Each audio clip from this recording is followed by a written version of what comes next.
My batteries. Good morning. I'll call this meeting of the Lebanon County Board of Commissioners to order. We will begin our meeting with observing a moment of silence, please.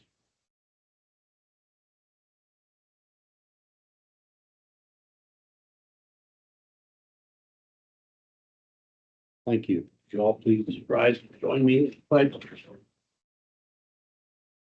Allegiance to the flag of the United States of America and to the republic for which it stands, one nation, under God, indivisible, with liberty and justice for all. Thank you. This to our time on the agenda for public comment. Do we have any public comment this morning? Sir? Good morning, Michael Schroeder, South Danville Township. I just want to make the community aware, make the commissioners aware of the Frederick Douglass Community Oration happening at the Lebanon County Expo Center on the 4th of July from 4 to 6 p.m. in the Brightville Arena. This promises to be a significant event. We are also collaborating with the African American Historical Society of South Central Pennsylvania in Lancaster. We're doing our reading, our oration, our community oration with about 45 community members on July 4th. They're doing theirs on July 5th. Same speech, 1852, what did the slave is before the law? Again, just to make the community aware. I'll be happy to leave some of these slides. Thank you. Thank you. Anything else? Any additional comments this morning? If not, then we'll move on to, you have something? I'll wait till, I do have a question on the minutes. Go ahead. It occurred to me that, we passed that rail trail ordinance.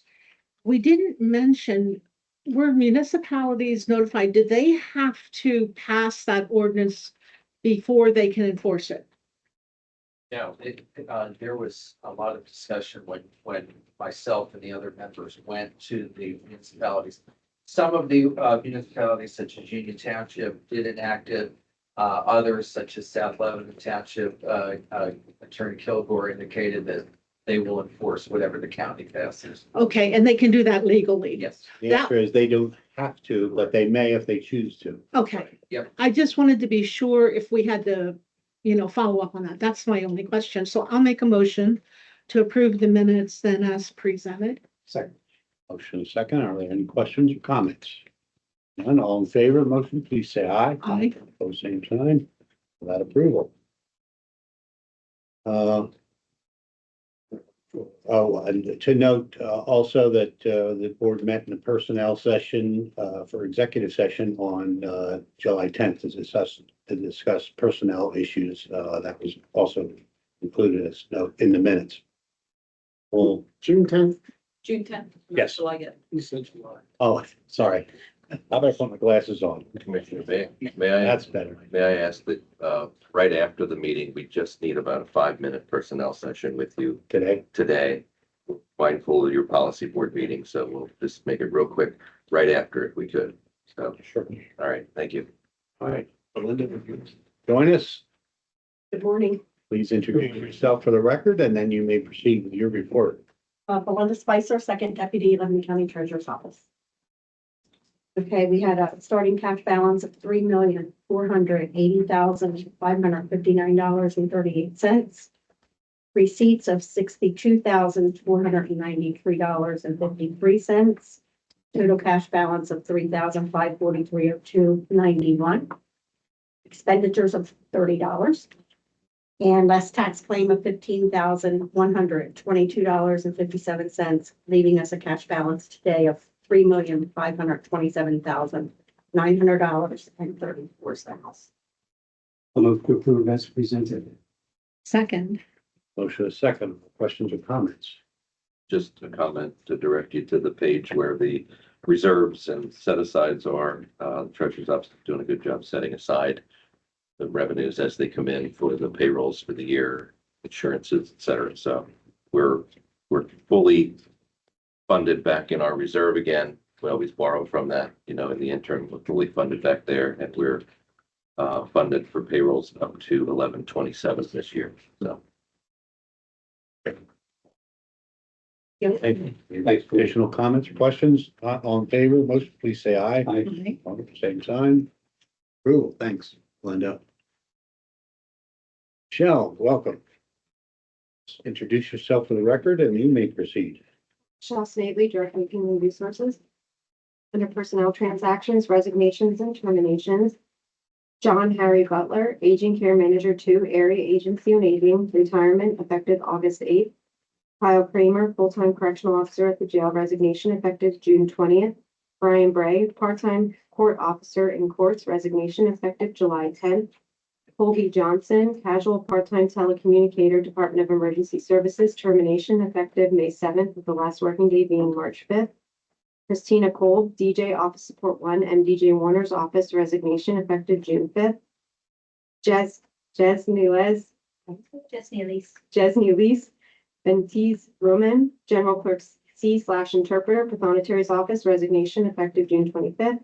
Kelly Travis, First Deputy Register Will's Office, resignation effective June 23rd. And Sierra Stepp, Casual Call LPN Renova, resignation effective June 4th. I'll move to approve the resignations and terminations as presented. I will second the motion. Motion and a second. Questions, comments? None, all in favor, please say aye. Aye. Those same sign. Approval. Moving on to changes of status, transfers, and promotions. Raymond Colon Rodriguez, transfer from maintenance mechanic in buildings and grounds to full-time deputy sheriff in the sheriff's office at the rate of $19.94 per hour, effective July 6th. Also moved. Second. Motion and a second. Questions or comments? None, all in favor, please say aye. Aye. Same sign. That approved. Under other transactions, children and youth would like to hire Kevin Beal as a caseworker 1 at the rate of $1,629.56 biweekly, effective June 22nd. Children and youth would like to hire Matthew Wallace as a casework supervisor 1 at the rate of $2,127.20 biweekly, effective June 29th. MHIDEI would like to hire Stephen Lai as a caseworker 1 at the rate of $1,629.56, effective July 6th. And the sheriff's office would like to hire Stephen DeVore as a full-time deputy sheriff at the rate of $19.94 per hour, effective June 22nd. So moved. Motion and a second. Questions or comments? Favor, please say aye. Aye. Same sign. That approval.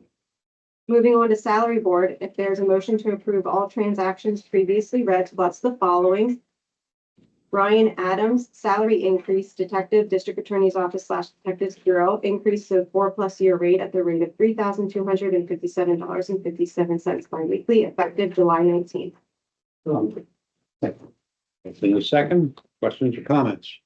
None, all in favor, please say aye. Aye. Those same sign. You have that approval. Yeah, thank you.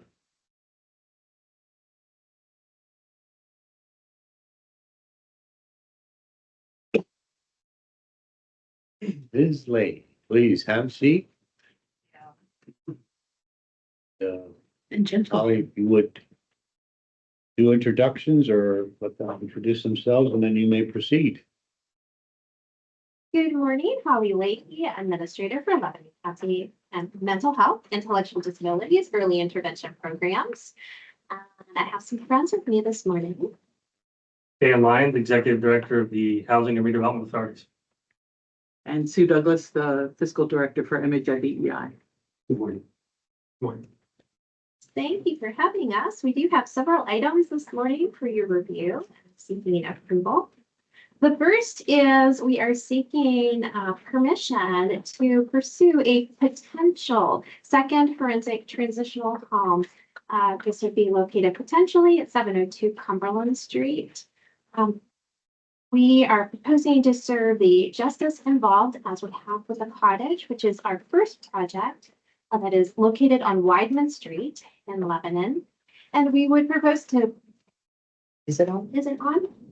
I think it's on. It's on. Was it? Okay, sorry. Can't really hear. Couldn't really hear. So we're proposing to build off of that successful program at the cottage and expand into another location. Currently, the cottage serves 3 females. this proposed project would serve 3 males. So it would give opportunity for that gender as well. And this really would work in coordination with the mental health court that we are hoping to implement by the end of this year. And many other things that goes along with our Criminal Justice Advisory Board strategic planning to increase housing for the justice involved and individuals that really do not have an ability to be released to the community without a home plan and without somewhere to go, which really puts a stressor on the prison system as well as the entire system as we really seek to serve the justice involved. But there are many barriers to them reintegrating back into our community and ensuring that there isn't reoffenses that occur as a process. So the outcomes, I just talked a little bit about the outcomes for the cottage thus far. Since we implemented that in 2023, we've had 5 successful graduates. They have done wonderfully. They all have integrated into housing of their own choice. They are working. They are following through with services. They have not reoffended in any way, and they've been really successful in our community. They've continued to get a very high level of services and support in the community, which has really given them the ability to be successful in our community. So we also know that the Department of Human Services is, I will say, urging us to create more housing options. And this would really play into that. We know that that urging does not come with any funding. However, we are really looking to do this without additional funding. We really think that we found a way to do it effectively without additional funding necessary in collaboration with the housing authority. So I'll kind of send it over to Dan to talk a little bit about what that would look like potentially. The Housing Authority's nonprofit acquired the property at 702 Cumberland Street earlier this year.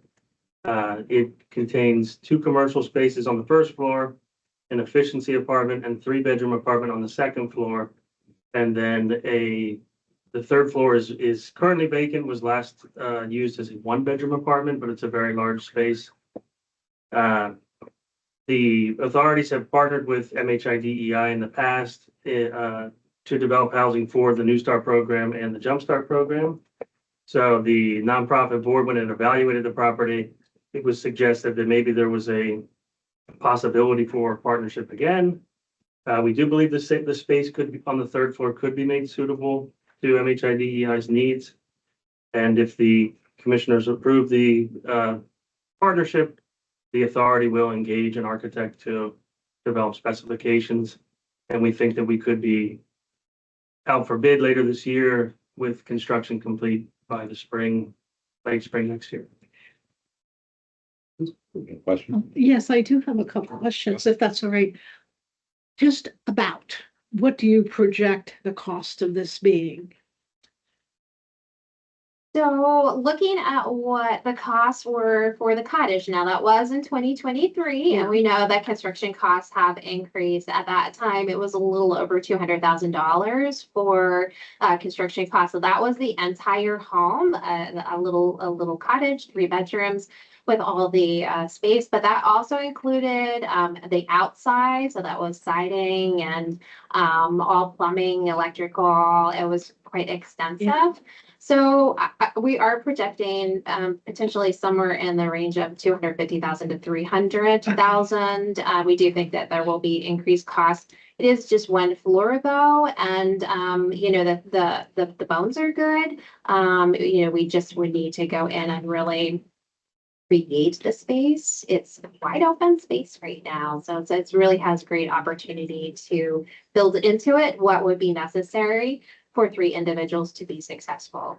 Okay, then my next question is, how much is our average take for Act 137 funds? Is that where the money's not using that? We're not requesting those funds. Okay. So the potential funding in my summary is that we actually identified some potential there within our current allocation, within our current budget, potentially for this project, if approved. So for this fiscal year, we do have some carryover mental health reinvestment funds from the health choices system, which would offset the mental health base funding. And then we also received an increase to our mental health base categorical funding from fiscal years 23, 24, and 24, 25, roughly about $500,000, which infused into the system would give us, in addition to the reinvestment funding, would give us the ability to create another project. Sustainability would be great because it would increase by 3 rental payments to the housing authority for those 3 rental units. But outside of that, we would provide the services and supports within our current provider contracts and current structure. So it wouldn't increase the contracts to provide those services and supports to the individuals identified. Well, I guess my question was, when you purchased a home, you provided those funds. You provided them. Were any of that are affordable housing funds? No, that was the authority's nonprofit with its own funds. Well, okay. But in a year, I guess I'm trying to identify how many people are using the funds and what the average income is, because we have, that I can remember, housing and redevelopment, rescue mission, habitat, and community homes. I don't know if there's others, but those are the ones I could think of. Can you give me a handle on that? Right, 137. For Act 137, the beneficiaries can have incomes no higher than the median income for the county. Yeah, Now, most of the county's awards have gone to programs or projects with even stricter income limits.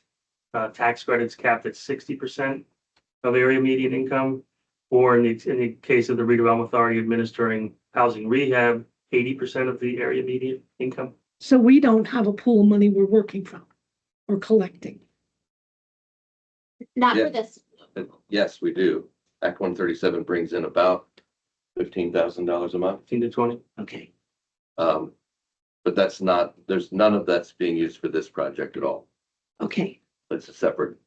and okay.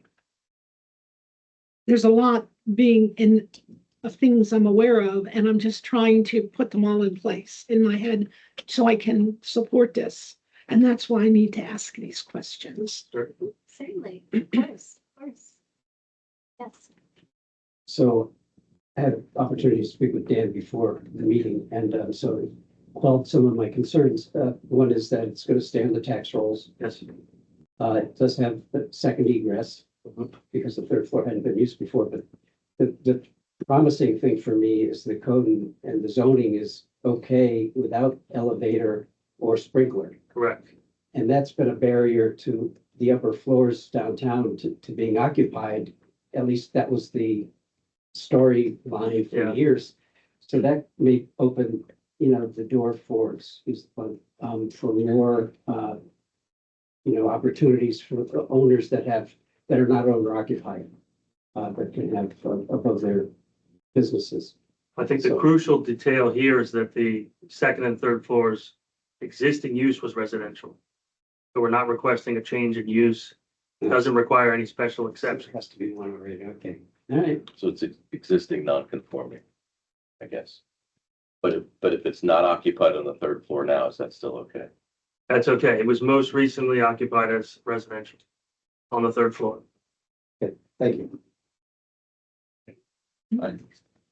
I was gonna say, and after the meeting, you can email me or something, but I would like to know the current balance of affordable housing funds and what is committed out of that.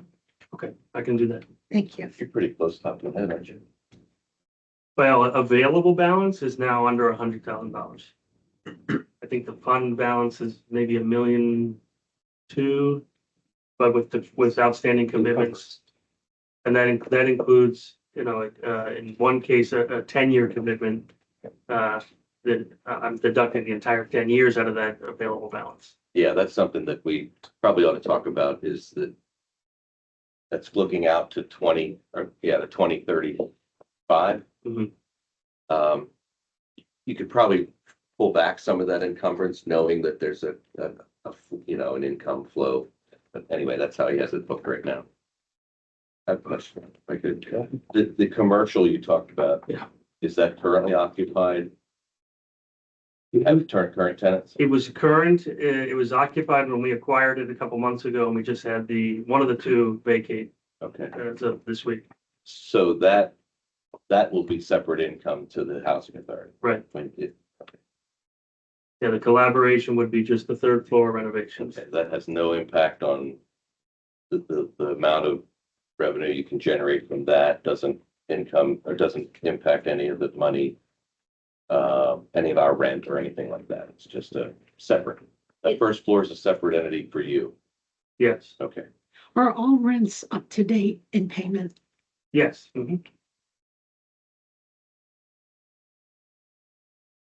Yeah, the Housing Authority's nonprofit undertook the acquisition, independent of any involvement with MHIDEI, whether this is approved or not.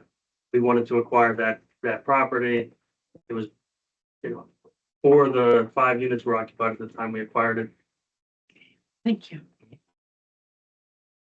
Would you like to know any other information with regard to the cottage and how that functions? Would you like me to go into any detail? Since we had the women's, it seems like, I'm sorry. No, please. I just gonna say, it seems like it feels familiar. Okay. Not less questions this time. It's presented. I'll second the motion. Motion and a second. Questions? I did, Holly, want to just ask if you could just refresh my mind and explain, do the occupants of the cottage and then these occupants coming to this, once this is renovated, is there a manager or somebody overseeing them, or do they live independently and then pursue the services that they need in association with their needs? We have a provider that, while they do not have a manager or someone on site 24/7, 365, that provider goes into the home on a daily basis, meets with the individuals, and that's just the provider identified as the housing support provider. In addition to that, then we create very individualized plans for that individual to be successful in our community. And that includes a plethora of other services and then other service providers coming into the home. So there's not anything overnight, but there's a really high level of support for them. At the cottage, we do have cameras outside, so we know who's coming and going. We have very strict house rules that apply and ensure that the individuals are complying with those in conjunction with the housing support manager that is working with them. So with all the individuals coming in, that's why the cottage has been so successful, because it's been a high level collaboration with multiple different entities that really just wrap around that individual to continue to help them in a way that builds them up and gives them the ability to be successful in our community without reoffending. So when your renovation is done up on the third floor there, that will be, the men's cottage, so to speak. Yes. And the second floor will still be for just a regular renter? General occupancy. Okay, and then how will you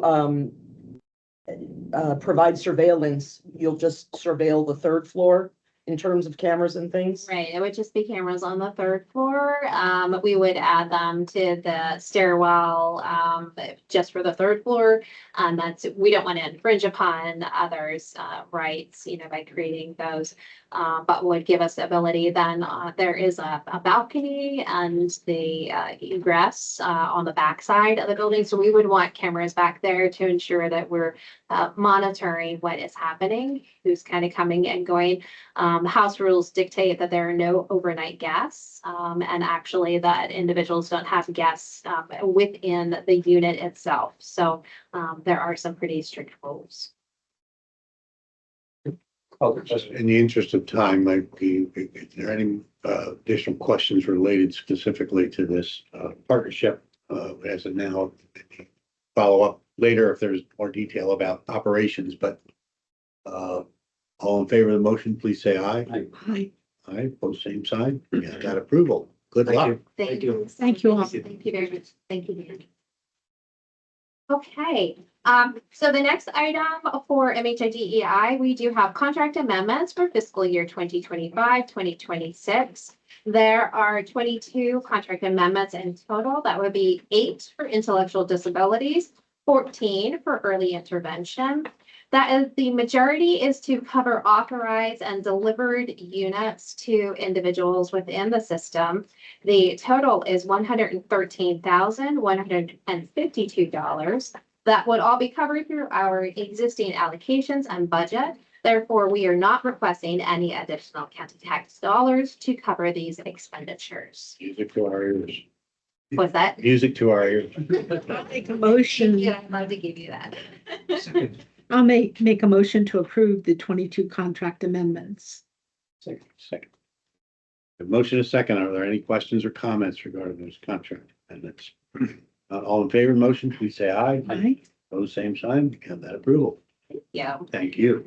Next item are fiscal year 2026, 2027 service contracts.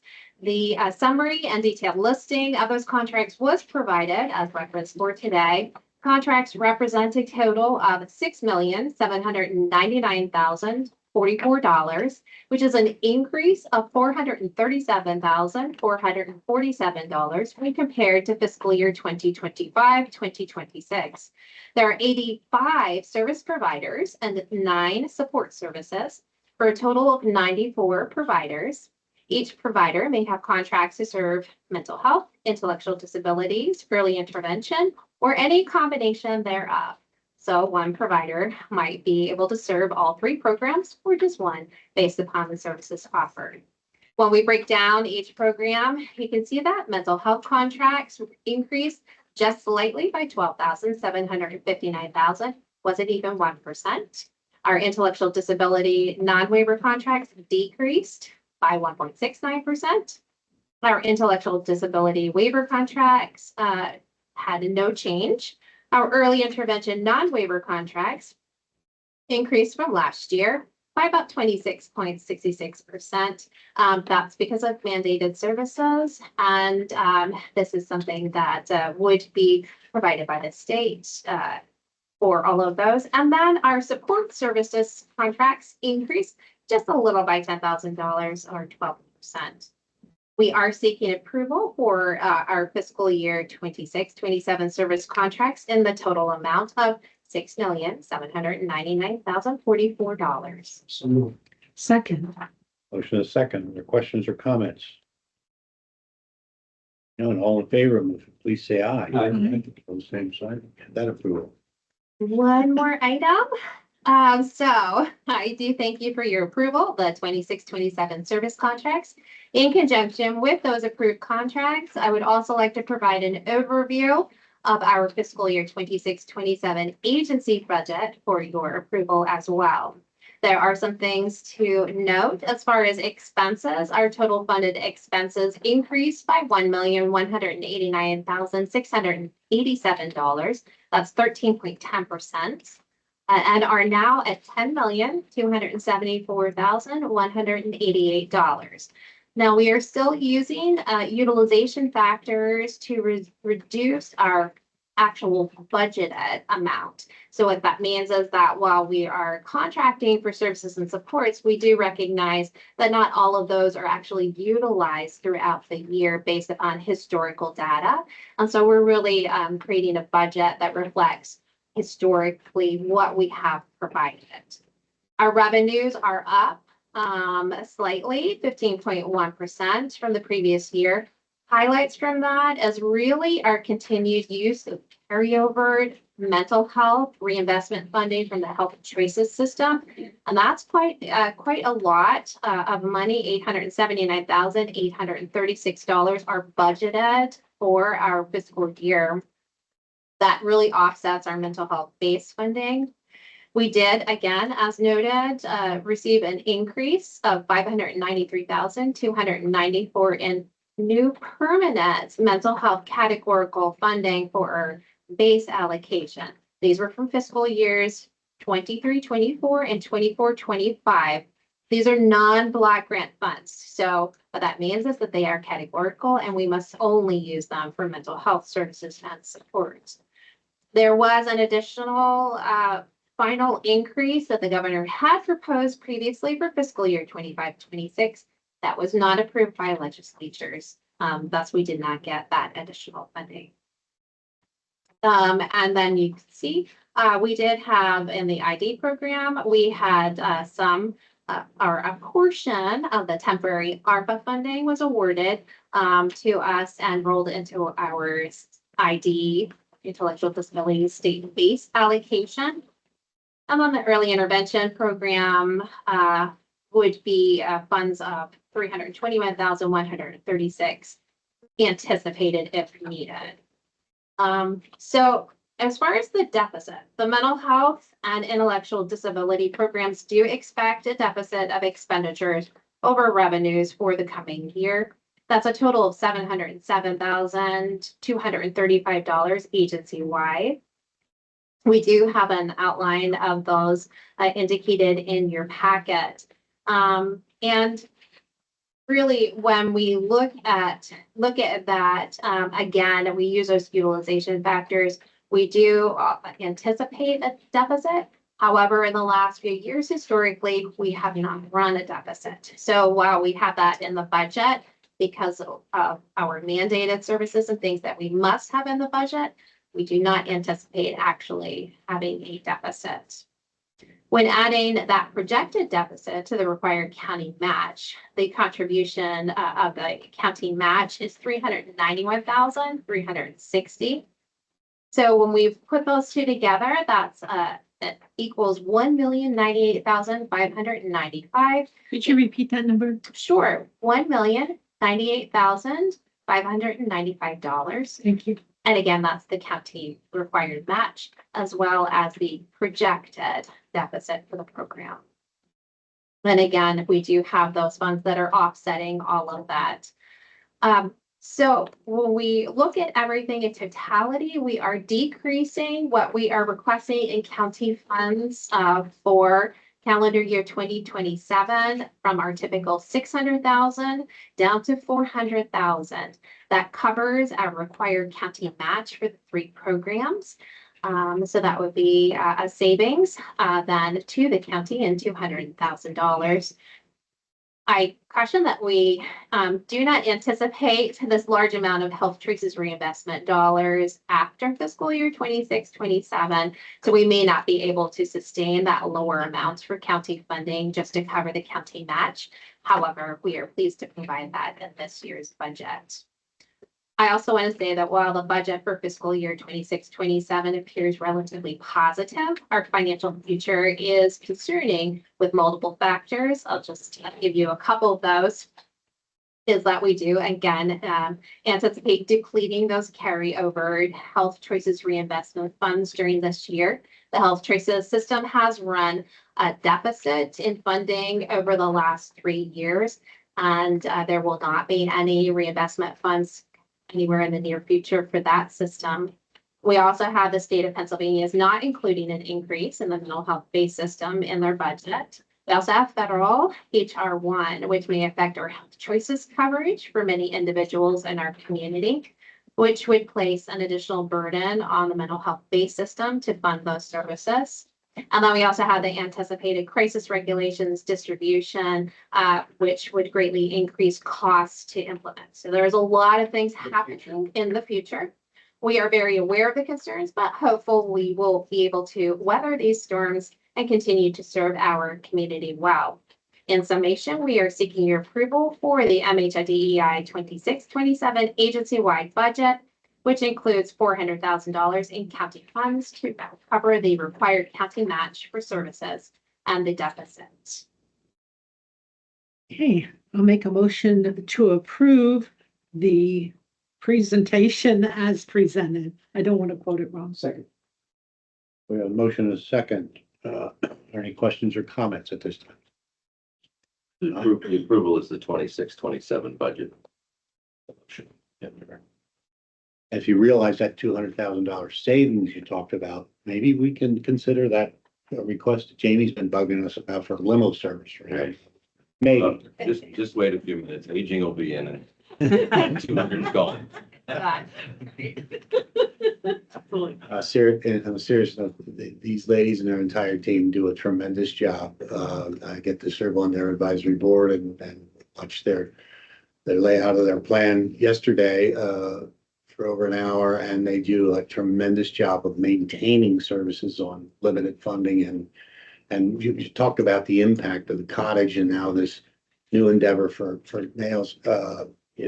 If we're successful there, that's a huge impact on the community, on those people, but also a savings for our community overall. Jim, Yes. exactly. So God bless you. Thank you. Thank you so much for your support. Approval yet. So all in favor? Are there any other questions or comments? All in favor? Please say aye. Aye. Aye. And Sue, thanks for tracking all that. Yeah. That's a big job. Yeah. Yeah, it just, yeah, I just bug everybody and You're a good bugger. make sure we have all the numbers that we need before we actually start funding things. Keep up the great work. Thank you. Thank Sticking you. around for Jim. Yep. Okay.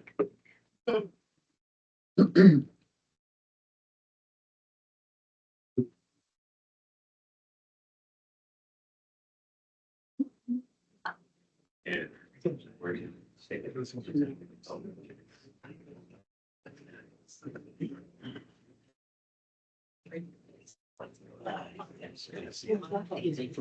Yeah, I know. Mr. Dunbar, welcome. Please have a seat. Introduce yourself for the record and you may proceed. Good morning. My name is Jim Dunmoyer. I'm the Executive Director of Lebanon County Commission on Drug and Alcohol Abuse. And I'm here today to present to the commissioners our 2026, 2027 budget for their approval. They know you, I guess. I'm Sue Douglas. I'm also the fiscal director for the Drug and Alcohol Commission. Okay, I'll start off. I did provide the commissioners with a handout. Yours doesn't look like mine, I'm sure. But it is a 2-year comparison. It shows our current budget, 225 to 226. You notice at the bottom of the column, our current budget is $2,667,390. This year's projection for 2026, 2027 is going to be $2,729,276. It is only an increase of $61,886, which comes out to be about 2.3% increase in our budget. Just to explain a few things, for that increase of $61,000, some of our expenditures obviously have increased. The biggest one being our administrative costs. Our administrative covers our salaries and benefits, so that category increased. Our prevention category, the prevention services we provide also increased. And our case management unit and our CRS unit over Pennsylvania Counseling Services, the cost of that also increased. Treatment costs stayed the same and intervention costs stayed the same. So looking at our revenues on the bottom half of that sheet I provided commissioners, we have revenue sources. We have 4 main revenue sources. The first one being DDAP and state funds. The second one being federal funds. The third one being county funds to include our rental assistance. And the last revenue source we have is block grant money. So all those categories, the block grant, there was no change in that funding source. The county funds and the rental funds are going to go down for 2026, 2027 due to the fact that New Perspectives White Deer Run out on Chestnut Street closed. So we will no longer be receiving that rental assistance to our office. DDAP and state funds pretty much stayed the same, went down slightly. Where we make up our deficit of 61,000 is in federal funds. Our federal funds increased. So to sum it up, the 2.3% increase or $61,000, we will have a balanced budget. We will not be asking the commissioners for any funds to balance our budget, which I'm sure makes everyone happy. We will continue to do that. I just want to, I guess, go on record, so to speak. I'm very pleased or very happy over the years where we were allowed to have the rental money from the New Perspectives campus. Now that that's closed, I don't know what's going to happen with the campus. I highly doubt that we'll be able to find another provider to come in and assume that campus. So it'll be up to the county what they do with that property. I just wanted to let the commissioners know in future years, when we talk about our budget, we will then be talking about our 10% match for our office. I'll move to approve the 26-27 budget as presented. Second, and also, would you have an extra copy of that, or could you make one in the office? before You don't want my copy, but I will get you. Somehow I Oh, misplaced mine, I guess. It's a comparison from last year to what, no, it's a comparison of the year we're in now. I to got next year. it. Thank you. And there's also a 5-year comparison in your packet as well. Okay. So you can look and see how much our budget has grown over the last 5 years. The motion on that, the second one, are there any questions or comments? I just want to thank you for the quality of your work. You do a lot with this very small staff. You make Yeah, it we have, work. So thank you. we have 4 people on our staff, 1 administrative assistant, 2 case managers. And then we have Sue as our fiscal person, and I believe she has 2 staff members. So we're running a $2.7 million budget with a handful of people. Thank you. Jim, you said the federal funding covered that deficit. Was there any surplus? In the current year we're in, obviously our budget ends June 30th. So what happens June 30th to July 1st to the end of September, they let us carry over our federal monies for those 3 months.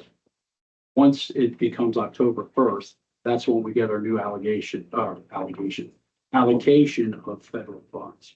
So they give us an extra 3 months 3 months. to spend it. And also, a lot of the federal funding, the SOR, the state opioid response money, is only money that we can request after we've spent it. So there will be no surplus. We're only reimbursed for what we spent. You anticipate your July 1 spent carry over to spend down 3 months.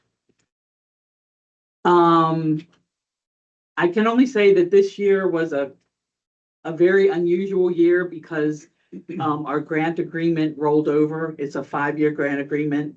We ended up having to extend that grant agreement 6 months. And then we got a new grant agreement in January. They gave us quite a bit of money. I believe we'll have more than enough to cover the 3 months that we need, and then another allocation will be. But to the question, is there a dollar amount that you know of that? Well, I mean, I can just speak, Hard to. I mean, looking at my funding stream here, my chart, last year we've received, or the current year that we're in, we've received over $1 million in federal funds. Next year, we anticipate $1,177,000. So that's where that difference for that 61,000 is being made up. Again, I don't know at the end of September how much we'll have to send back. Okay, so But then halfway through the year, you can reapply for it. So it's kind of, I'll be honest with you, it's a juggling act. They give us our money 6 months into the fiscal year. And we did everything we could to keep. I believe we'll have about 300,000 to carry over of that state opioid response money. Okay. The other federal money is treatment money. I'm sorry, Yeah. it's treatment money, and we spend that. And we prioritize, we always prioritize. If we have a lot of grant money, we'll spend that last because we can keep it in the county and we can share with other departments. If we have source money or the new money is the alcohol state funds, those, they have a shelf life to them. So we spend that first. So we don't want to give money back. But a lot of times they let us get it back again. So it's kind of That's a joke. Okay. Well, Could be worse. okay. You didn't want me to use it? No. No, it's about getting a difference, helping people move forward. So, any additional questions or comments regarding the motion? All in favor? Aye. Say aye. Aye. Right, same sign. You have There is, approval. there is one other thing that came up before I got here. I took the liberty to write a letter on behalf of the commissioners. I'm gonna provide you with the letter. The basic letter. DDAP requires us to have our commissioners sign up on our 5-year grant agreement. Which I believe you did, for the past, for the one that's expired. Basically, this letter from the commissioner says, this letter is to inform that the Lebanon County Commissioners have authorized James Donmore Jr. to execute all contracts on behalf for the Lebanon County Commission on Drug and Alcohol Abuse. This is effective for the remainder of the grant agreement that we're in, we just signed, and future Department of Drug and Alcohol Program grant agreements. So if we sign this today, we will not have to sign another thing in regards to grant agreements. You guys won't. But if we don't sign them, doesn't Jamie usually sign for them? So you would. I mean, you're delegating the Yeah. signatory authority, that's all. Okay, but Yeah, normally it's 2 commissioners and Jamie. But they asked me to put all 3 commissioners on this letter to them. Authorizing me to execute the contracts. You're not giving approval authority, just signatory authority. Yeah, you're just letting me sign the agreement with DDAP for Right. the 5-year grant agreement. That allows us to do business. Motion, do we have a second?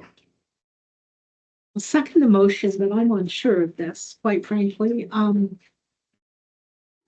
It's the current 5-year grant agreement that we're in. It's really just to expedite, grant agreements.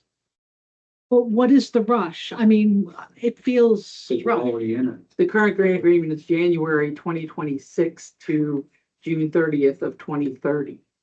So we're already in it and we don't have the signatures So when they to come, approve me as the person who signs off on it. And Moving how forward. often do we have to sign the papers? Every 5 years. I mean, how many agreements do we have to sign in a year? Well, for this, you have to sign 1 grant agreement with DDAP once every 5 years. So once every 5 years, I would come back here and ask you to sign. I guess I'm not stating my question properly. if you're not in favor of it, then it just comes to you to sign. That's all. I'll just get on the schedule and Right. I just wondered why it was so hard for us to sign it. It didn't seem like there was a lot of things that come through to sign. Just streamlining the process. We still have the approval authority. Right. So we're not giving up anything but the signature. Just confirm it. So, are there any other questions or comments regarding the motion? Not all in favor, please say aye. Aye. Aye, opposed? I,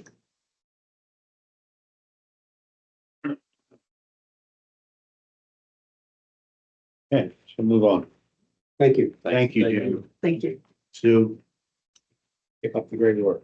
You do a good job, both of you. Thank you. Thank you. Now for the moment we've all been waiting for, Bonnie Boy and her team. Bonnie, please step up. I think I'll go with Jim. Please introduce yourself and anyone you want to, and you may proceed with your report. Hey. My name's Bonnie Loy and I'm the chair of the 250 committee. My name is Doug Etter and I do whatever Bonnie tells me to do. Oh. Tom Newmaster, and what Doug said.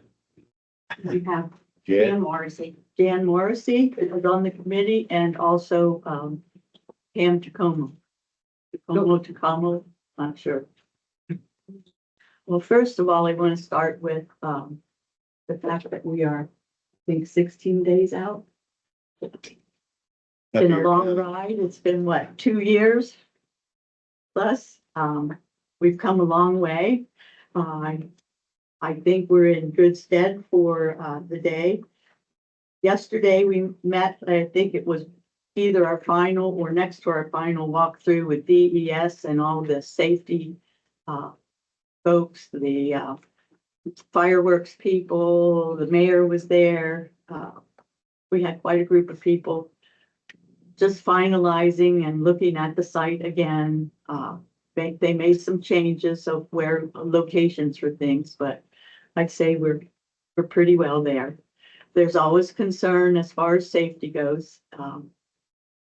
Our country sees things all across the nation. So there's a concern there. My biggest concern right now is a few more volunteers and folks to help with parking. That seems to be our shortfall. I also met yesterday with a gentleman by the name of David Geiger. Didn't get to update you yet. He shared some of the items that he's going to be bringing, the Revolutionary War items. And I'm still amazed at the things that are coming to Lebanon County for our community to see. He shared, I'm not going to say what weapons, but he shared some weapons with me yesterday that I touched and felt like I went back 300 years. To be able to touch it, to see it, to know it's original, and it has its own story for 250 plus years ago. Just talking about it, I get goosebumps. That's going to be available to Lebanon County and whoever comes. That being said, none of this would happen, even with all the volunteers on our committee. None of that would happen without the three of you and having a committee put together and starting the ball rolling. You are as much a part of this as anyone in the room. Of course, there's things that we'll ask for from now to through that. The 4th of July is our big, I guess, what do you say with your snowball? Well, snowball events, but it's our big celebration. It's our big celebration. Our year doesn't end until, in December. So there'll be some other smaller things sprinkled through that. July 4th in Lebanon County is going to be awesome, folks. Pam and Jan are working on placement of events. We have food trucks coming. There'll be a car show from 5 to 8. We are having 2 ceremonies, one ceremony early in the day to open up the expo. That'll be at 1 o'clock. Another ceremony later in the day, a more official ceremony with dignitaries and such. The Perseverance Band will play for the first ceremony, and the Lebanon Community Band will be involved with the second ceremony. We have some Cub Scouts, I believe, that are going to come to the first ceremony.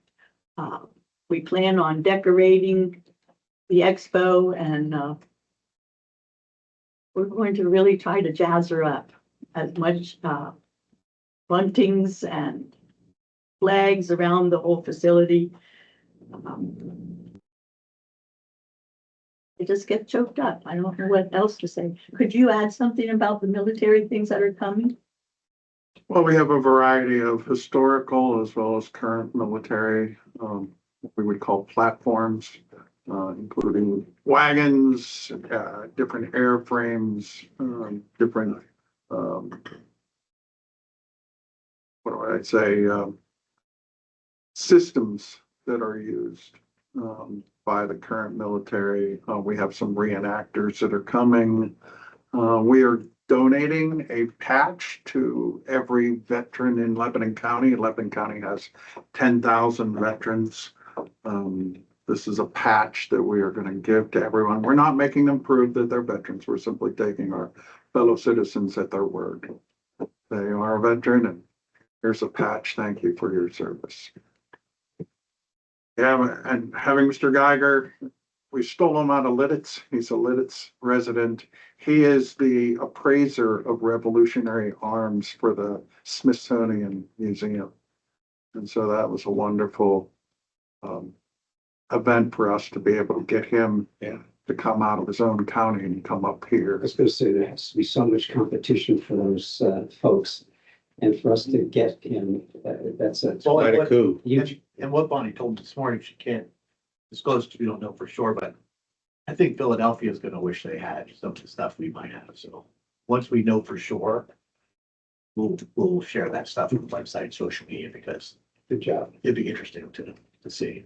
I mean, there've been some heartbreaks through everything, meaning there's some things we wanted to bring here and it just didn't happen. We worked hard at it, it didn't happen.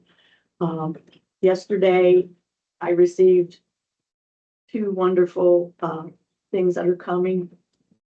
One, I would like to share with you. I can at this time. I want to make sure all the Ts are crossed and the Is are dotted before I say it's going to be here.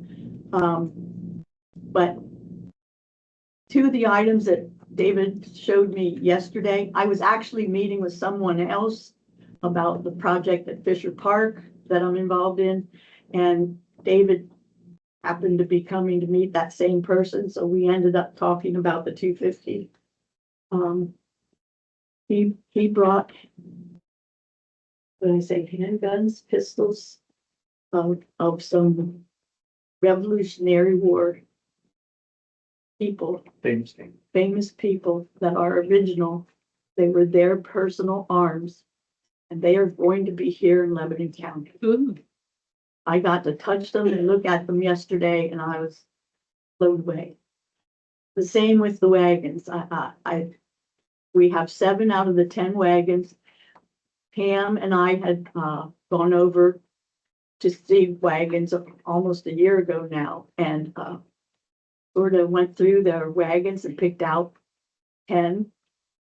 I cut back on the fire wagon because the Neptune Fire Company from our county is bringing their 2 like hand pumpers. And that was free of charge, so I opted for free of charge versus $2,000. You know, easier on our budget. The other 7 of the 10 are coming. I asked if they were because they're in Lancaster County. I said, didn't Lancaster County yet? Oh, no, we haven't. Not a word. Sometimes I think we're not doing enough. I mean, if I could stay awake 24 hours a day and keep reaching out to people, we'd have more. We have food trucks coming. There's a children's area set aside. Tim McGowan's going to be doing photography. We have cars coming from 5 to 8 for the people that really enjoy seeing old, new, or unusual cars and trucks. Transportation. Oh, the transportation, Lebanon Transit is giving free bus service from 7th and Willow to the fairgrounds. If the bus is full, it will come directly out Cornwall Road. If it's not full, they will go from 7th and Willow over to the plaza, pick up at the plaza and Target, Lowe's area, and then go across the street to Giant and then to the expo. And they will run until everyone that wants a bus is back home for 5 months. So it's gonna be awesome. So they'll do that. I think it's their regular run that they do out through what we call the plaza and Target on that. So, and we've been trying to get that out on the website and on social media. Bonnie had mentioned the wagons, just so you know, like all of the wagons we got were sponsored. So the sponsors covered all the costs of those wagons. So they didn't come down. That was kind of our way to get it because some of the costs for some of those wagons were kind of expensive to get on loan. You know, I think it's up for like $2,000 a piece. So. 3 of them were $2,000 a piece, but I dropped 2 of the 3. My main goal was the Conestoga. A lot of us were living for our 200th bicentennial, and we saw the wagon trains go through. So we have that memory. But people that have born since then did not see, or most have not seen the Conestoga up close and personal. Now that's an item that won't be able to be touched, but Mr. Rice and his daughter and her brother. Um, the daughter's going to be speaking about the wagons. The brother is also an industrial arts teacher, and he loves welding and blacksmithing and that sort of thing. So he'll have some of his anvils that he made. We're trying to do as much, not just demonstrations, but demonstrations of a variety of things. Things that most children haven't seen unless they've seen a picture in the book, but this makes it real to feel it and to touch it, the items that are allowed. This is, I was waiting for Tom to pick it up. Tom and everyone on the committee, I'm sure, agrees. Tom has gone over and above with all the marketing and all the copies and just, we were blessed. We were blessed to have him. Thank you, Tom. So we're gonna have a commemorative program. It's gonna be 68 pages. Lots of ads. Certain sponsorship levels got ads in the program, and then we tried to sell enough ads to cover the cost of producing this program. The last time we looked at some of the budget numbers, it looks like we can cover all the costs of this program and make it free for everyone. So some folks at different times have said we should charge for it, but if we can make it free, we're gonna do that. It'll have, there'll be some historical information in there. There's a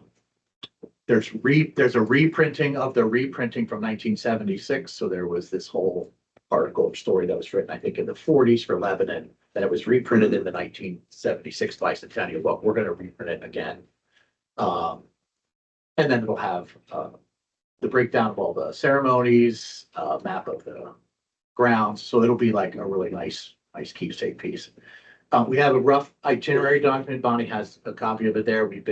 Got some more of those printed. Everything's up on the website, being shared on social media. And the website is? LebanonPA250.com. And all of the details of the ceremonies are up on the website as well. So if you go there, go to the event, any questions about it are there, including the bus transportation as well. And the sign up genius. And the sign up genius for sponsors is on the website too. One of the interesting things that we shared with, it's just top of mind because Bonnie brought it up to the Mayor Capello yesterday.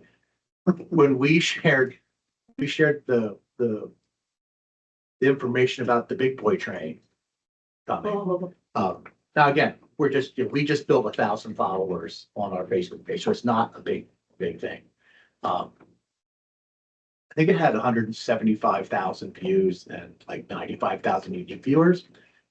I don't know who these people are, but if they all come to left, okay, Mayor Capello at one point went, oh no, but I mean, it's just, when you hit the right things, how it just goes. Yeah. Wild. That is a question I was gonna ask. I'm glad you brought it up because 30,000 people showed up at Steamtown. I know. And I get it that there's a I know. railroad museum there.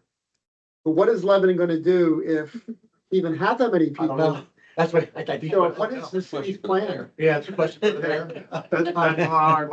But they have all that parking worked out and all the different things. And it's funny, people are asking questions. Well, can you view it from Richland or whatever? And That I'm might like, be along the way. there's really only one set of tracks coming in, so anywhere along there. And on the website for the train, they tell you like when it'll be coming through all of the stops, all of the places where it doesn't stop. And 25 feet back. Yeah, because there's a lot of steam.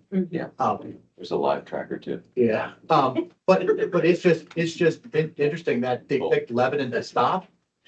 I don't know how or why that happened, but it's gonna like blow through. King of Because we're the Prussia. center of the universe. Didn't you know that? Well, I know it feels that way. It has a lot to do with the mines, even though the mines are closed. Probably. The tracks and the tunnels and everything are of a size in this area that it can get through. I think the fact that we have really nice restored train stations Probably. on both sides of the street have Yeah. a big deal to do with it for the photographers. And anyone that has any questions, here's information that the city shared or reshared. There is a detailed map where people can park. There's gonna be food trucks and things and what streets are gonna be blocked, because when that train stops for 45 minutes, 5th Street to 8th Street. yeah. Because it's not just the engine, it's like the train. If I could add, Bunny, you started by giving us credit, but we just pointed you in the right direction, but I think your entire committee and this whole effort is, in my mind, it's what makes America a great place to live. That good people rallying around, giving of their time for a good cause, and all the time and effort that the committee people put into doing this, especially you, Bonnie and Tom, just allows people to just come out. They don't have to think about anything, just come out. It's gonna be free. They're gonna enjoy good times. They can't afford the food at the food trucks. They can bring a picnic lunch and Exactly. it's gonna be a beautiful day and plenish. But I also want to recognize too the things that have already occurred, the mosaic and the quilt and the two bells, and thank Dr. Yoakum and again all of our sponsors. I think that we have provided some funding, but you've generated a huge amount of funding from the community. We could still use some more. But and recognize the mayor and the city for cooperating with their fireworks funds. They're committing that, and then we're adding to that to basically double the firework display we normally see at Coleman's. When I approached some of the foundations that I was aware of, one foundation, Bishop Family Foundation, I believe it is. I just happened to stop there at Lebanon Seaboard, and I talked to a lady in the parking lot, wished her good day, because I didn't know what Kathy Bishop looked like. And walked in and gave my papers and explained to the person at the counter. And I think it was 3 days later, I had a check for $5,000. Oh, that's wonderful. Yeah, and they wanted it directly to go to the fireworks. And they said fireworks, so it went to amazing. fireworks. We had part of the commitment from VLV. One of the things they had set aside for this year was like, hey, we're gonna set aside 10,000 so that fireworks display is basically double. I think the city is 13. 13. We were gonna add 10. VLV is like, we'll set that money aside, but if you can raise it, then, but we'll just make sure that you don't have to raise it, you haven't. So that freed up some money there, but it's just interesting how those things come together. And all those sponsors will get recognized. We're trying to recognize them in as many ways as we can. There's gonna be a whole series of thank yous after the event is done on social media. They're all recognized in the program. All of the things we did, like you mentioned, the bells, the mosaic, all that stuff's all gonna be in the program. So there'll be a one-stop shop for what did we do? The Hauser family originally sent a check for 1776, like the one level. And when I dropped the things off there, the shirts and whatever, he asked if we could use any more money. So then I reminded him about the Conestoga wagon. So they paid for the Conestoga wagon. They added another 2,000. I mean, you don't have that response from every business, but It's not, any, it just, Now you're giving me goosebumps. Yeah. And if you stop and look at the banners downtown too, like you forget they're there, and then depending on where you are, if you look, I wish there were more, right? But it's a nice subtle thing that we probably don't even notice. I think we all love Lebanon. we Right. do, and some folks, like occasionally I'll see a post or something on Facebook or on one of our sites. And there's always the naysayer. And it doesn't matter what group, what level, if it's government, if it's social, if whatever. There's always the naysayer. And I keep reminding people, because the naysayers feel like they have it so terrible nowadays. Then I try to remind them what our country was built on. We came out of, unfortunately, fighting and atrocities and not agreeing and all that. And we've made it 250 years.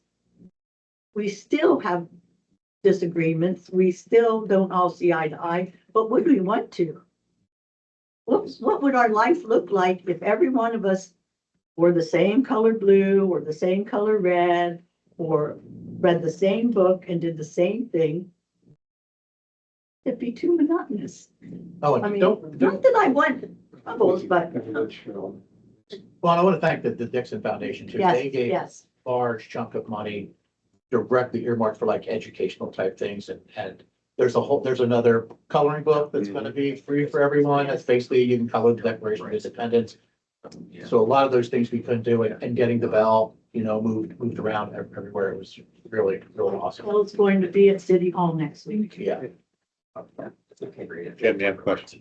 Yeah, I do, because, Bonnie, we talked the other day, and I think that article's gonna run Monday, but I keep hearing, about the funding, and we need more funding, and can you put into perspective, 'cause I know you guys have done a lot leading up to the fourth, how much this is actually going to cost on the fourth? I know you were selling merchandise, the county gave money, and there's a lot of moving parts with the money. And so can you put into perspective how much the event might cost? The county has funds. Are you running at a deficit? Will this many days away is gonna be a deficit? Or you have a surplus? Can you kind of give an idea of where? At you have this fun- moment, we have a bit of a surplus, but we have bills to pay. So it's there, it's in the account, but I know I have bills to pay. What Tom was going to, he asked me if I could tell the group. I'll go for it. Yesterday, I got an email after one of the meetings I was at. I had tried to get the Warbird, Liberty Warbird helicopter months ago. People on the committee said that they would do it, the Warbird group. One of the main people put a stop to it and said, no, they won't do a flyover. He will not do it. So I ended it, even though I kept money set aside, hoping. And yesterday I got an email from the treasurer of the Warbirds group telling me that we're on their docket. We're on their flight list. for July Really? 4th Flyover. For a flyover. How exciting. So, there's other hands at work here as far as how these things are coming to Lebanon. For me, the bottom line is we're not gonna let the committee hanging. If there is a small deficit, we'll figure out a way to cover that either through, foundations or through the. And we have more shirts to sell. We'll sell shirts. So there's a detailed spreadsheet that outlines everything that. Yeah, if you get with me, How much are you expecting though, this event, just the event itself and the fourth to cost? You have an idea what with that is? everything into it. I know what we've spent. I would say, this is a guesstimate. I'd say $125,000, $130,000. And that remember, that includes all the Everything. printing, all the marketing. Security. all the Security. Sure, yeah. Yeah, The event or the 2 years of, this too, the 2 Yes, years, for the the whole, most stuff. the whole Yes. thing.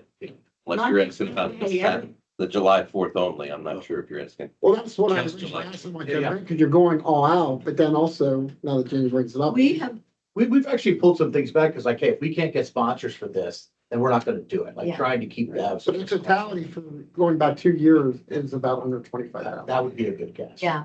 Okay, And then you gotta remember things Give or like, take. the car show, for example. We hope, That's a work in what progress. it looks like is the cost for the car show flyers and the dash blacks. The car show, the fees, the registration fee should just cover the car show and be done. So then when we like neutral in the end.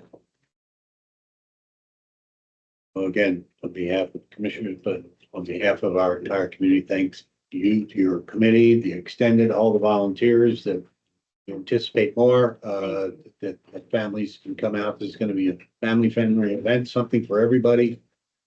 I think some are gonna be very surprised. I didn't mention, Nancy from DLB is on the committee also, but also Michelle Kaufman has been an advisor.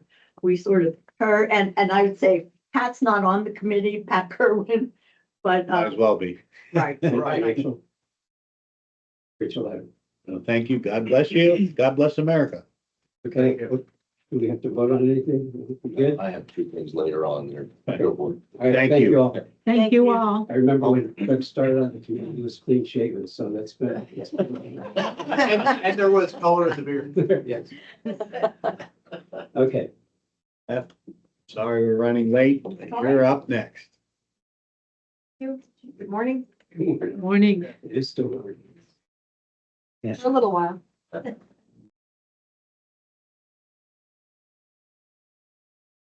Introduce yourself for the record and you may proceed. I'm Stephanie Exarlis. I'm the District Court Administrator for Lebanon County.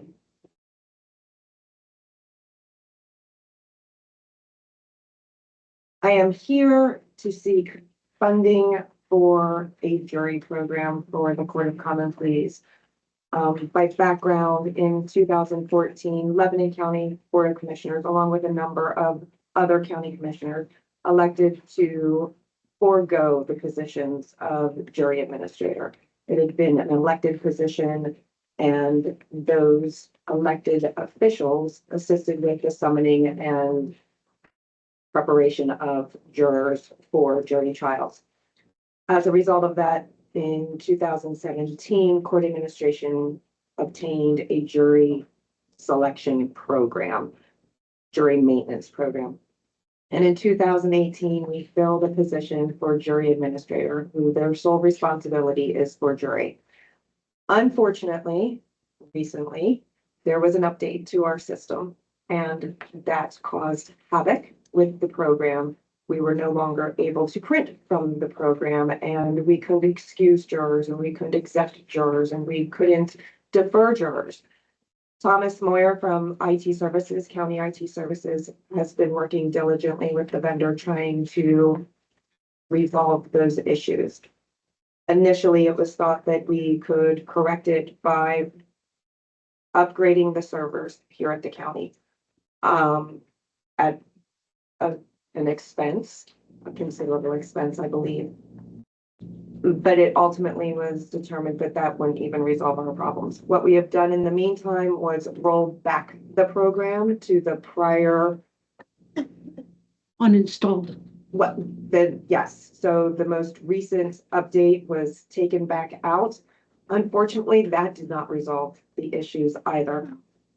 Again, Thomas has been working and is continuing to work with the vendor, trying to get us completely up and running, unfortunately without success. The problem also is that the program that is housed here on county servers is nearing end of life, and they are going to stop supporting that version of the program. So therefore, even purchasing a new server was not going to solve our problem. They do have an off-site web-based version of it that was demoed to us in court administration, including the jury administrator, as well as Thomas from IT.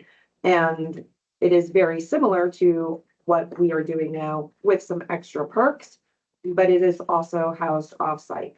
So it will, if we would move to that type of program, it would free up space on the county servers, and it would also result in IT not having to maintain the program locally.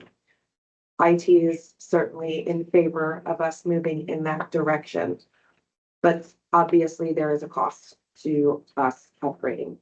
The proposal that we received from the vendor is $30,000. I had it in, and now I lost it. $30,095. My proposal would, what I am seeking is $11,915 from the Board of Commissioners towards a down payment on that program. The reason I came up with $11,915 is because earlier in the year, court administration was able to procure a new X-ray system for the county through AOPC grants. The county had agreed to share the cost of that X-ray system with us. And I'm suggesting that instead of giving us our half or your half of the X-ray system that I can cover with grant money, that we would utilize those funds towards this jury program so that ultimately it's a zero additional cost For 26. for 26 at this time. So earlier you approved that share for the X-ray machine. If you take action today, you'll shift that instead over to this. But then I would be coming back during the budget process for 27 and seeking the additional $15,000. Well, I support your efforts 100%. That we fill that request. You will second the motion. Motion is second. Questions or comments? None, all in favor of the motion, please say aye. Aye. Same sign. You have that approved. Thank you. Thank you. Thanks for your efforts to Neutralize. balance us out this year. Yeah, thank you.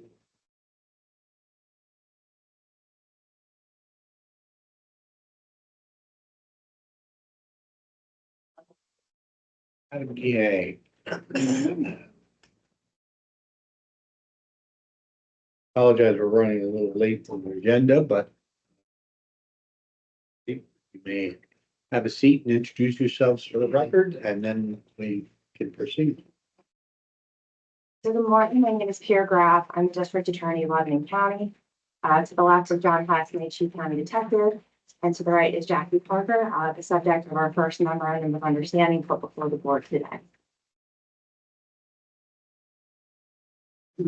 Okay, so the first MOU before the board deals with us asking for an independent contractor position to work on our regular grants as well as any additional grants that become available on an annual calendar basis. We are specifically asking to utilize Jackie in that position. I think she's going to be a wonderful addition to our office, given her background, her experience with PCCD, and her experience with grant work. She's a very rare find, and we're lucky to have her as a local resident. So we had put forth a memorandum of understanding for circulation. I would rest on the rest of that document. I'll second it, but I do have a That's comment. fine, but motion is second. Now, questions or comment?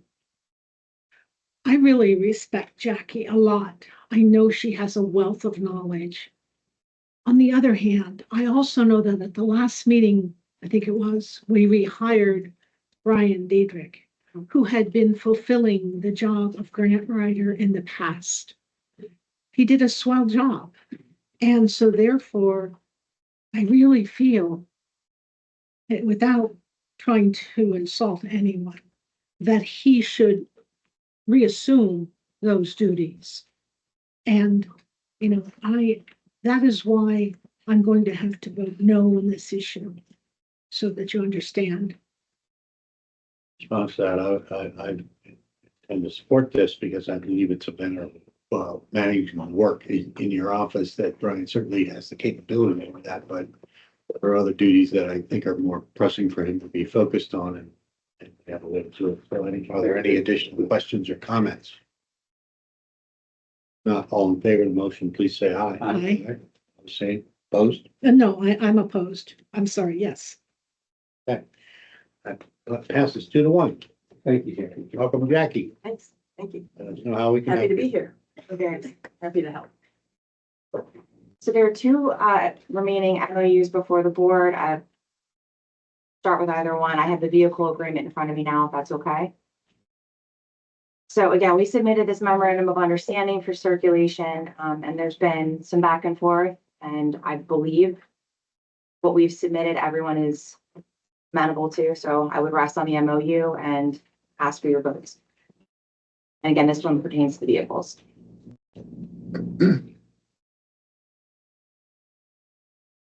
I'll move it if it's gonna, unless you'd like to move it. No, I don't. Also, I'll second the motion. Are there any questions or comments? I do have comments. Again, I'm not trying to be smart, but we are receiving these ICE funds, and a car was purchased.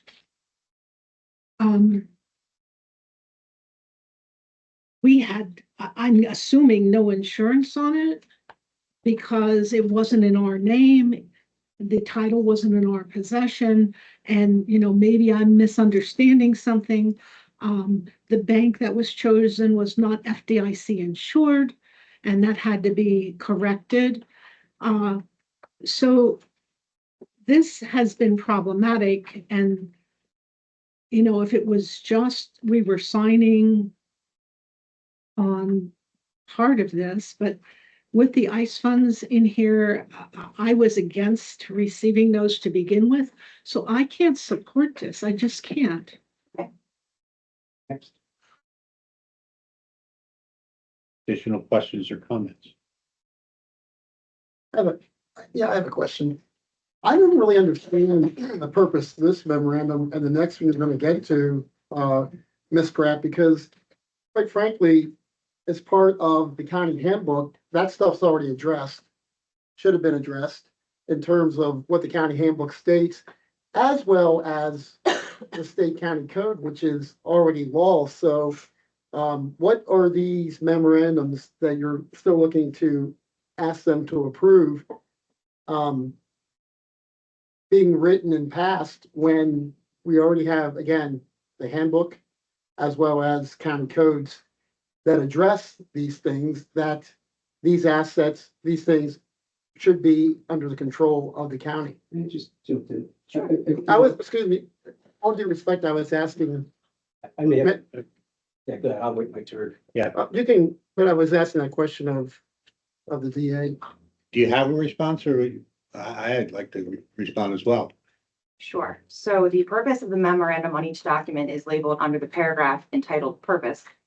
I would note that every county does things slightly differently. However, the majority of P Corp and Shore counties do have their forfeiture vehicles titled to the office of the district attorney. I verified that prior to offering this memorandum. We entered into the memorandum in the interest of transparency. I think we have a wonderful working relationship with the county and the board. And I think everybody wins as a result of the memorandum. So we are willing to do it. That's why I drafted the memorandum myself and I circulated it. And every purchase, every title, every action of our office has been in full compliance with the law, with the code. Well, only that we've had public outcry that, you know, we have all these issues of administrative cooperation or clarity. So by doing this, we are singling these issues out. We're putting them right out in front. They're answering the public's issues. Commissioner, I would have thought that you'd be grateful that we're addressing these things and that they're right before us with clarity. I don't know what would be enough, but I certainly appreciate the cooperation and getting us to this point. It just feels like smooth talk and I don't. My comment? Pardon? My comment? No, this piece of paper. Well, I'm unsure how something can be smooth talk when it actually authorizes the change. So you want the vehicles titled to the county, we will do that based on the agreement. It's not talk, it's action. It's But it authorized by. includes the ICE agreement. If it was just the first, I would be willing to approve and sign it. But it is the ICE that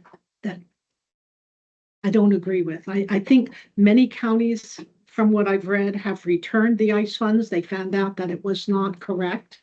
And, you know, I just don't think we should be messing with that. And I want to echo Commissioner Phillips' remarks. I think this is moving us forward and I think it's an improvement that there were some questions. And I think this memo spells it out and how we're going to proceed in the future with any such funds. So I thank you for the efforts to put this together.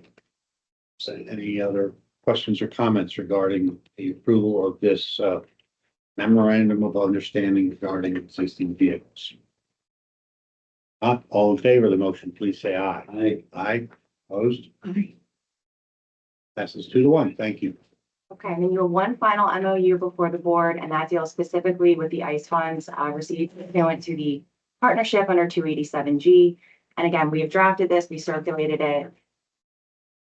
I drafted it myself, so I'm quite familiar. We would rest on the document and just ask for the board's approval. Sure. Go ahead. I will so move. I'll second it. A motion and a second. Questions or comments?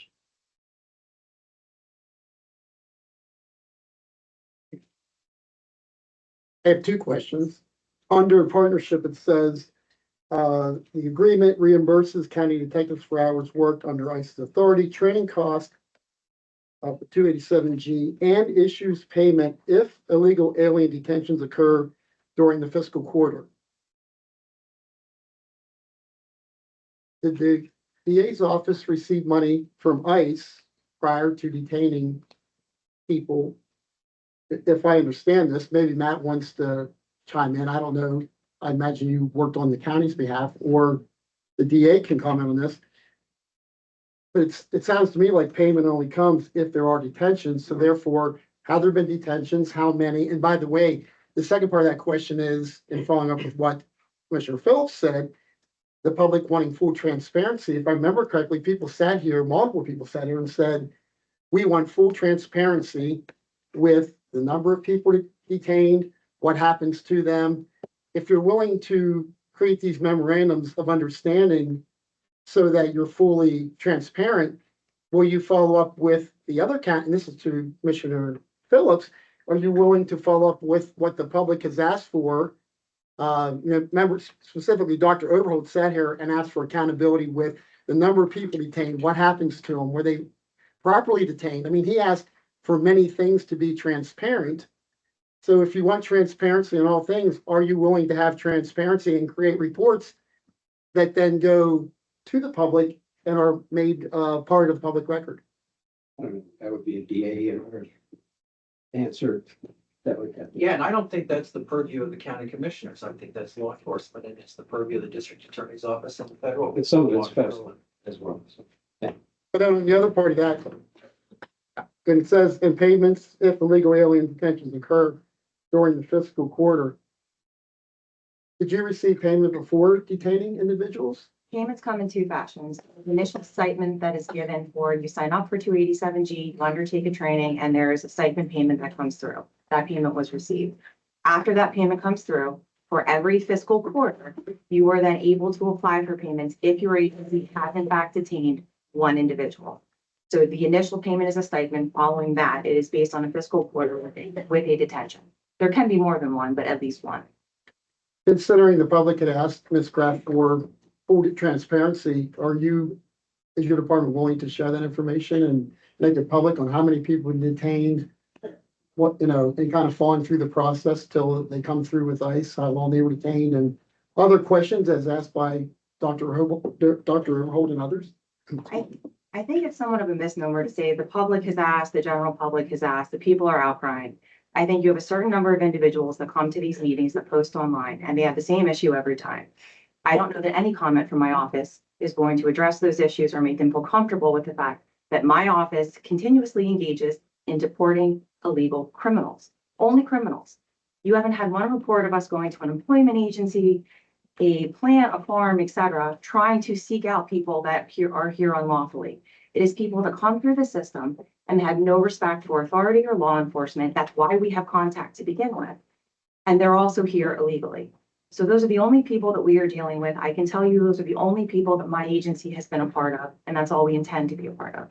Was there a woman detained who was part of a CYS investigation that Detective Hess was at, along with ICE, and she was then arrested because after the fact, it was realized that she was in fact here illegally?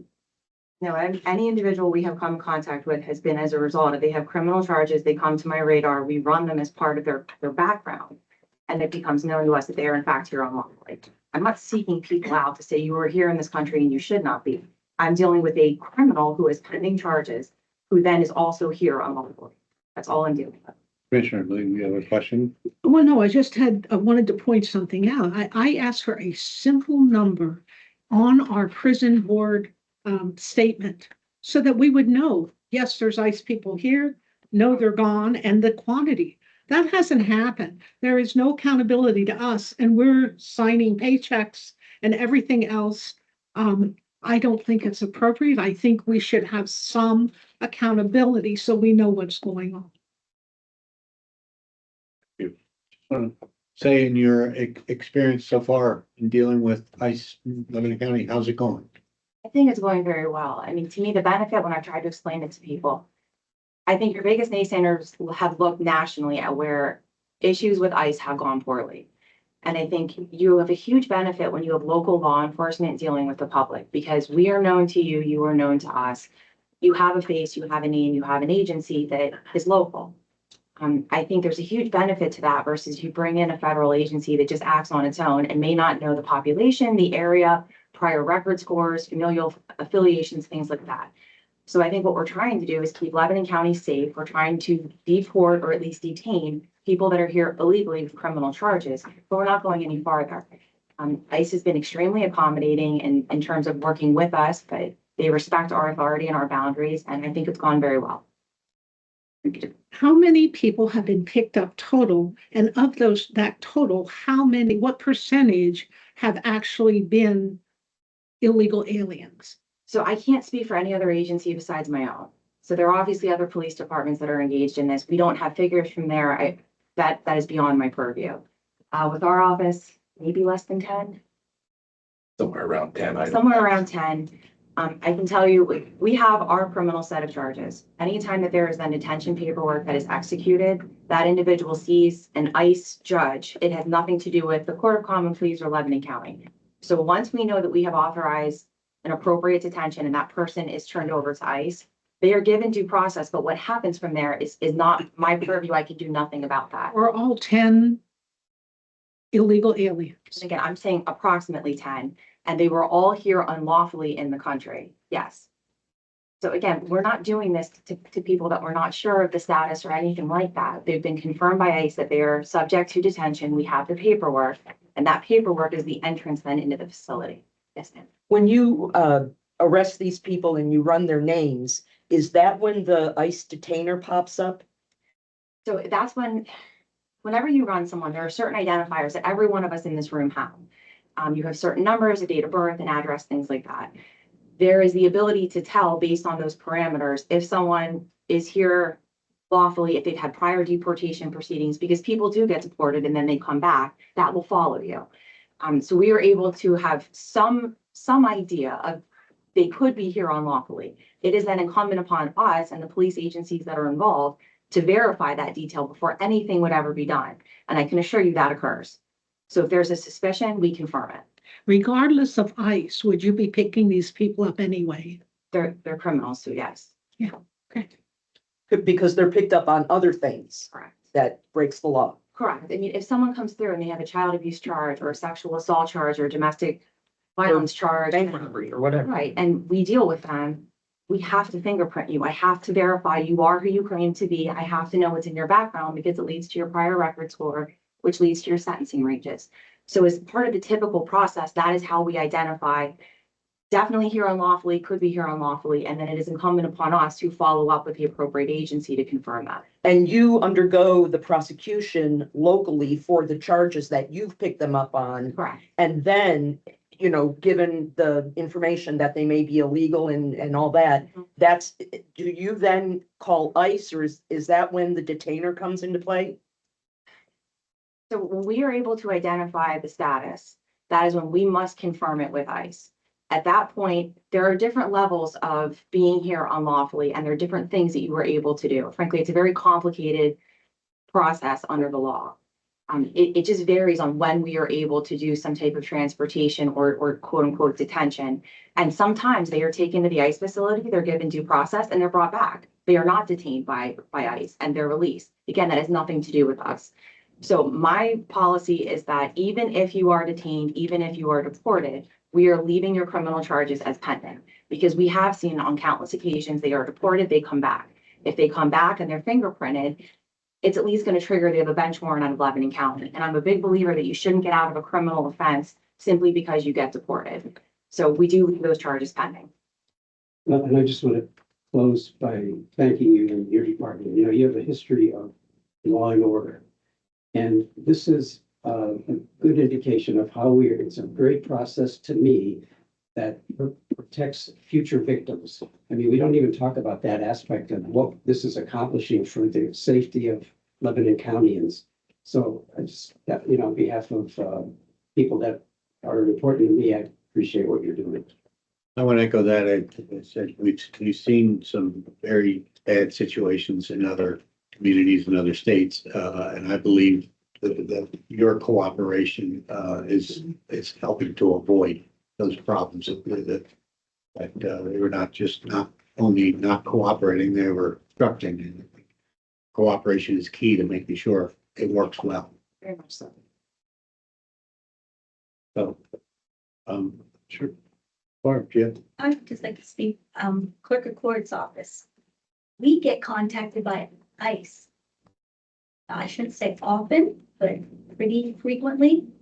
They have people on their radar and they are asking us for the criminal complaint, the affidavit of probable cause. So they are coming from the outside requesting information on these known criminals. We have records, we supply them. Thank you. After all that discussion and questions, did we have a motion and a second on the floor? Is there? I'll call for the question. All in favor of the motion, please say aye. Aye. Opposed? Because I think we would be arresting them anyhow, from what I heard. Well, you have our approval 2-1. And, thank you. Thank you. God bless. Stay safe. Thank you.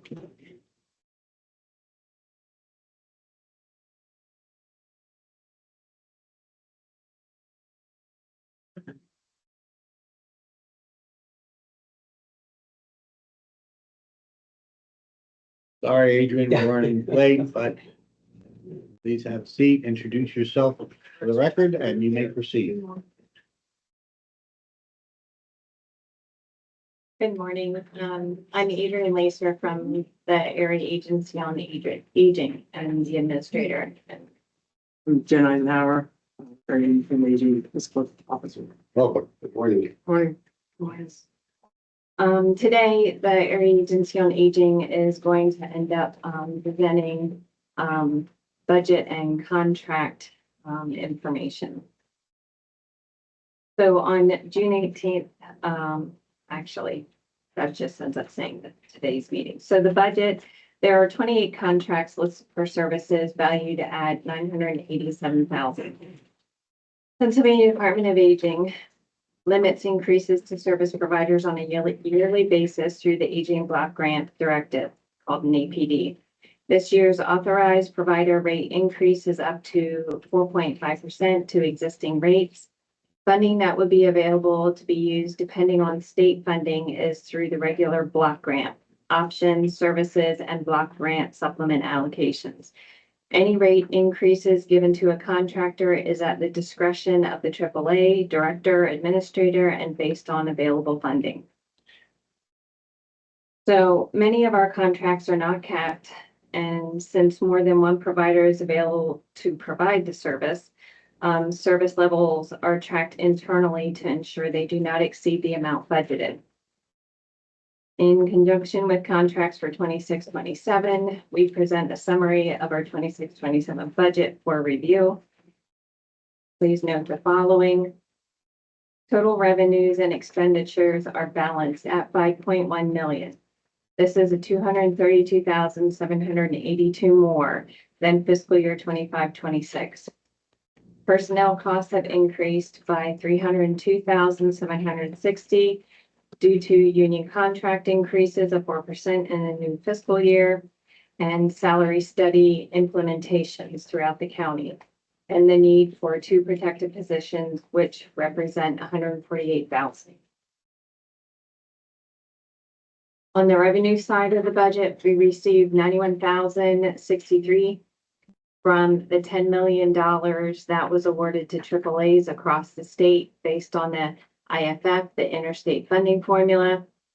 The funding received still does not make up for the inflation and the increase in baby boomers that have aged into the system since the last funding increase in 2017. Office of Long-Term Living is still negotiating with PDA and P4A for reimbursement of desk reviews, and if OLTL will continue to reimburse the AAAs. OLTL has agreed to extend this agreement for 2026 for 1 year until a final decision is made. If the final decision is not to reimburse AAAs for desk reviews, it would mean a $200,000 decrease in revenue for our office. Local program funding, excuse me, of $607,468 for fiscal year 25-26 had to be spent due to regulations in the APD number 25-01-03, stating we are not to exceed 10% of the AAA's total block grant funding and local program funding, and up to a maximum of $400,000. As a result of local program funding decreasing, additional county support is necessary to balance the budget. These funds are expended in consumer services cost centers.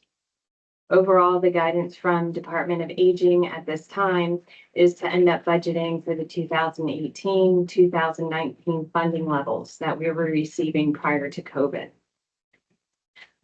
Due to the expiration of all COVID funding and ARPA funding related to supplemental funding and the minimal increases to base allocations. We will continue to pursue opportunities for additional funding when available.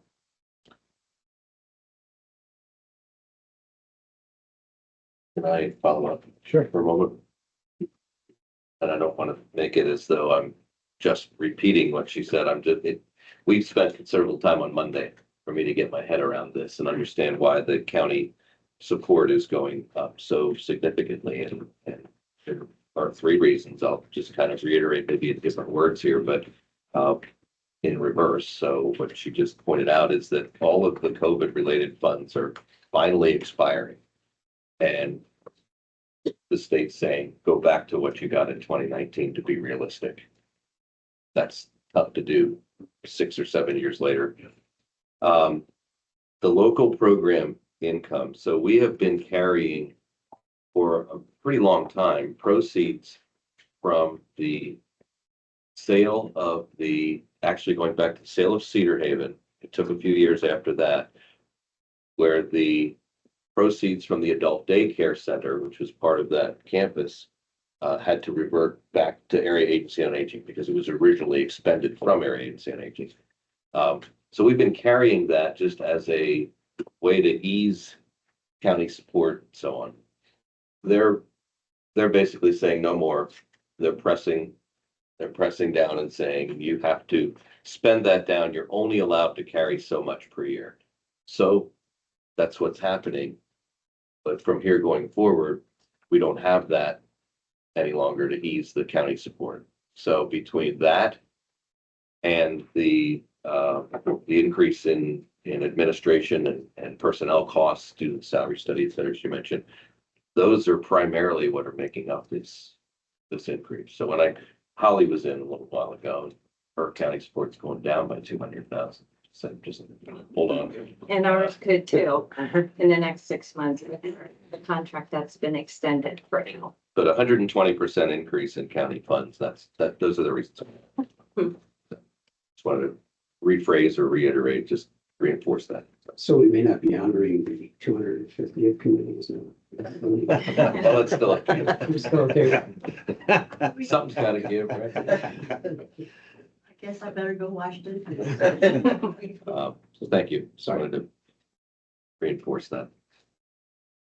We'll entertain a motion to approve those provider contracts.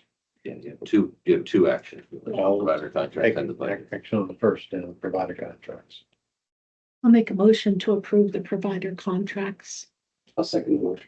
A motion is second. Are there any questions or comments on that motion? Not all in favor, please say aye. Aye. Aye. Pose same sign. And that approval. Now entertain a motion to approve the overall budget as presented. So moved. Second. Motion is second. Questions, comments? Just a overall general question for Jamie, given this, what's going on here and Holly, I think Dunmore was pretty much a wash. These are all coming up. I know it's still early, state budget hasn't happened, but does this give you any insight into what the 2027 budget might look like for the county?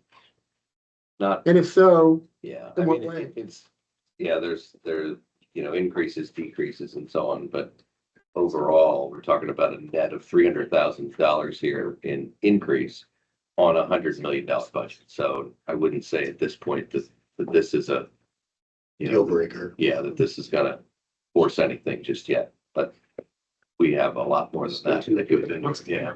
Yeah. Any additional questions or comments on the motion? Not all in favor, please say aye. Aye. Pose same sign. Have that approval. Thank you, ladies. Thank you. Can I just talk about the contracts that are presented? There were contracts that were sent over to the commissioners to end up signing for the 2 personal care providers we're given a 4.5% increase.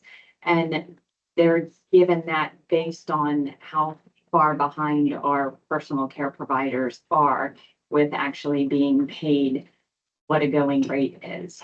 Private pay is around $35 to $38, and our providers are at $25. So it just goes to show what they're getting in reimbursement through our county government funds versus what they would end up getting privately.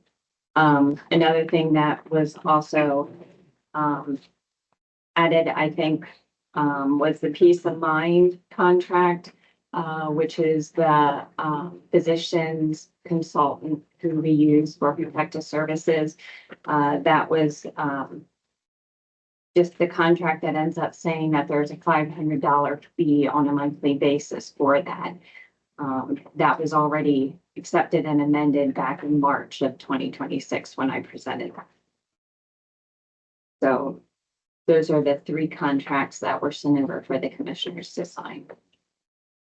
Those are separate from the other contracts that the provider contracts? Those are all the contracts. They're all in? Yeah, Okay, but those are the three that the commissioners have to sign on. okay. Okay. Okay, thank you, lady. Thank you for your wonderful. Thank you all.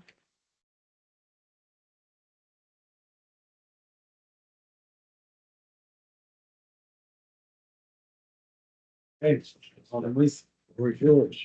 Okay, three items. First is are the disabled veteran exemptions from real estate for those eligible for and meeting all of the criteria of the program. They are Matthew Rarick of Mount Pleasant Road, Ethan Roselle of Twin Creeks Drive, Mount Pleasant Road, Anvil, Ethan Roselle of Twin Creeks Drive, Jonestown, Michael George, J Street, Lebanon, Elazar Oliva, Old Farm Road, Palmyra, Jeffrey Fischel, Cedar Crest Drive, Lebanon, Susan Ackerley, East Mifflin Street, Lebanon, Miguel Vega of Taylor Street, Lebanon, Douglas Snuggs of Walnut Street, Lebanon, David Stair, Lincoln Street, Palmyra, Corey Antal of South 14th Street, Lebanon, and Daniel Fink of Nettie Drive, Myerstown. Make a motion to approve the 11 disabled veteran exemption requests for real estate.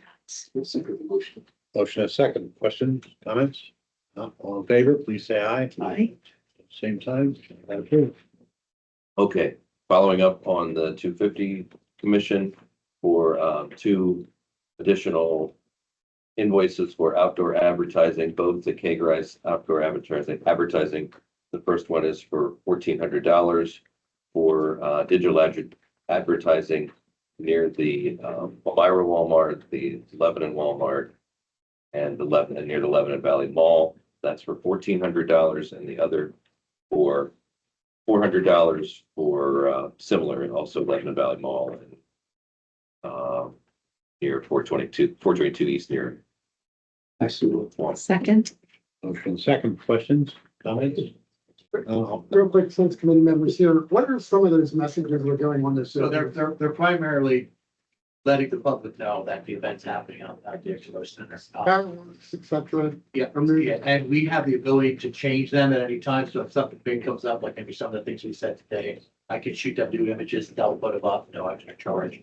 And they run through, I think, the 5th, and they might run a little longer if they don't get anything else. So we'll be able to put like a thank you up there to the community coming out. It also gives us the opportunity to, if we see bad weather, just in case there's bad weather, it gives us the ability to tell people that they've been postponed. More to the train so that the mayor has more visitors. Oh, yeah.